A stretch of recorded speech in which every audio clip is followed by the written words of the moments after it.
Dans un petit village sénégalais où les poules chantaient plus fort que les coqs, naquit un garçon au sourire aussi large que le fleuve Sénégal, Bassirou Diomaye Faye, le 25 mars 1980.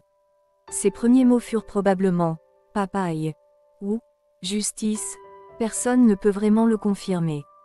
Alors qu'il gambadait joyeusement entre les huttes en terre battue, un voisin s'exclama « Eh, Bassirou, qu'est-ce que tu veux faire quand tu seras grand ?» Bassirou, levant un doigt vers le ciel étoilé, répondit avec sérieux « Je veux être président ». Les villageois éclatèrent de rire, pensant que le soleil avait dû trop chauffer sa tête. Mais pour Bassirou, ce n'était pas une plaisanterie.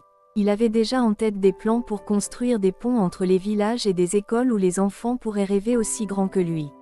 Et ainsi, entre deux parties de cache-cache dans les champs de mil, le jeune Bassirou Diomaye Faye rêvait de jours où les étoiles dans le ciel ne seraient pas plus lointaines que ses ambitions. Alors que Bassirou Diomaye Faye se débattait avec des manuels de droit aussi épais que des dictionnaires, un camarade de classe s'approcha avec curiosité. « Eh, Bassirou, pourquoi tu t'embêtes avec tout ça? Tu devrais plutôt venir avec nous regarder le match de foot. » Bassirou leva les yeux de son livre, un sourire malicieux aux lèvres. « Ah, mais tu vois, mon ami, un jour je serai celui qui arbitre les règles du jeu, pas seulement celui qui regarde depuis les gradins. » Ses camarades secouèrent la tête, se demandant si le soleil de midi lui avait grillé les neurones. Mais Bassirou poursuivit ses études avec détermination, jonglant entre les cours de droit et les réunions syndicales. Quand on lui demandait pourquoi il ne se contentait pas d'une vie tranquille à la campagne, il répondait toujours avec son humour caractéristique « Eh bien, si je n'ai pas la justice à la maison, je vais la chercher au tribunal. » Et ainsi, entre deux plaidoiries passionnées et quelques vers de poésie, Bassirou Diomaye Faye continuait d'écrire les premières pages de son destin hors du commun. Alors que Bassirou Diomaye Faye se battait pour ses convictions politiques, un nuage sombre s'abattit sur son chemin. Accusé injustement pour avoir défendu ses idéaux, il fut arrêté et jeté en prison. Mais même derrière les barreaux, son esprit restait libre, résolu à poursuivre son combat pour un Sénégal meilleur. Cette épreuve nous rappelle que la route vers le changement est semée d'obstacles, mais que la véritable force réside dans notre capacité à rester fidèles à nos principes, même dans les moments les plus difficiles. En luttant pour ce en quoi il croyait, Bassirou Diomaye Faye devint un symbole de courage et de détermination pour tout un pays. Alors que Bassirou Diomaye Faye était assis dans sa cellule, un gardien de prison s'approcha avec un sourire narquois. « Et, toi là-bas, tu crois vraiment que tu vas devenir président un jour ?» Bassirou leva les yeux de son livre, un sourire paisible sur le visage. « Eh bien, mon ami, si tu passes autant de temps à lire que moi, tu saurais que rien n'est impossible dans ce monde. » Les autres détenus éclatèrent de rire, admirant son courage face à l'adversité. Mais Bassirou savait que la liberté était aussi fragile qu'une feuille de papier, prête à être déchirée par les caprices du destin. Quand on lui demandait comment il gardait espoir malgré les épreuves, il répondait toujours avec sa bonne humeur légendaire « Eh bien, la vie est comme une partie de foot. Parfois, tu te prends un carton rouge, mais ça ne veut pas dire que le match est fini. » Et ainsi, entre deux discussions animées sur la justice et la liberté, Bassirou Diomaye Faye continuait de tracer son chemin vers la victoire, même derrière les barreaux de sa cellule. Alors que Bassirou Diomaye Faye foulait enfin le sol de la liberté, un journaliste s'approcha avec un micro en main.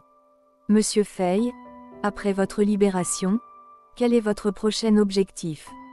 Bassirou ajusta son col avec un sourire espiègle. « Eh bien, d'abord, je vais prendre une bonne douche. Après 11 mois derrière les barreaux, ça va me faire un bien fou. Ensuite, je vais conquérir la présidence, mais ça, c'était déjà au programme avant même d'atterrir ici. » Les journalistes éclatèrent de rire, impressionnés par son optimisme inébranlable. Mais Bassirou savait que la route vers la présidence était semée d'embûches, et il était prêt à les affronter avec courage et détermination.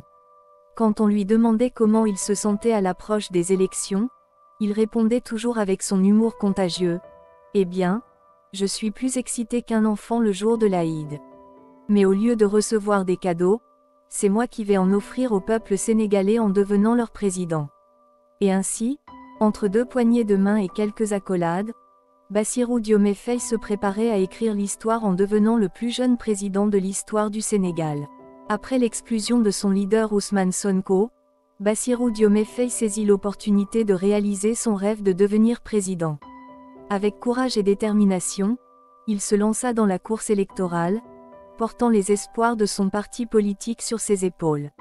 Malgré les défis et les doutes, Bassirou Diomaye Faye continua à avancer, galvanisant le soutien de ses partisans et inspirant l'espoir chez les citoyens sénégalais. Son message d'espoir et de changement résonna à travers le pays, rassemblant les gens autour de sa vision pour un avenir meilleur. Et lorsque les résultats des élections furent annoncés, c'est avec une joie indescriptible que Bassirou Diomaye Faye fut proclamé président de la République du Sénégal.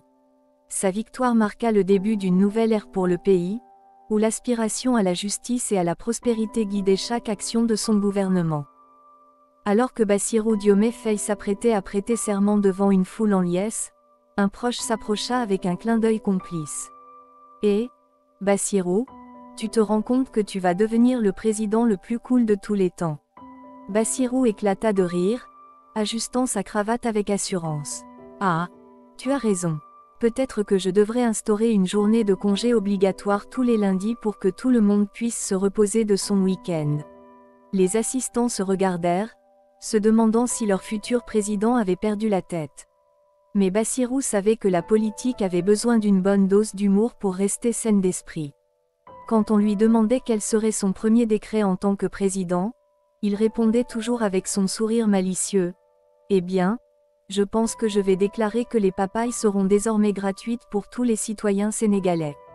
Après tout, c'est moi qui en ai planté la première graine. » Et ainsi, entre deux discours inspirants et quelques pas de danse endiablés, Bassirou Diomaye Faye entra dans l'histoire en devenant le président le plus jeune et le plus joyeux que le Sénégal ait jamais connu. À travers le parcours tumultueux et plein d'humour de Bassirou Diomaye Faye, nous apprenons que la détermination et l'optimisme peuvent surmonter même les obstacles les plus difficiles. Son histoire nous enseigne l'importance de poursuivre ses rêves, même lorsque le chemin semble semé d'embûches. En gardant le sourire et en cultivant un esprit positif, nous pouvons transformer les défis en opportunités et réaliser l'impossible. Bassirou Diomaye Faye nous rappelle que chaque épreuve est une occasion de grandir et de se rapprocher de nos objectifs, et que l'humour peut être notre meilleur allié dans les moments les plus sombres. En fin de compte, c'est notre détermination à persévérer et notre capacité à rester fidèles à nos valeurs qui nous conduiront vers le succès.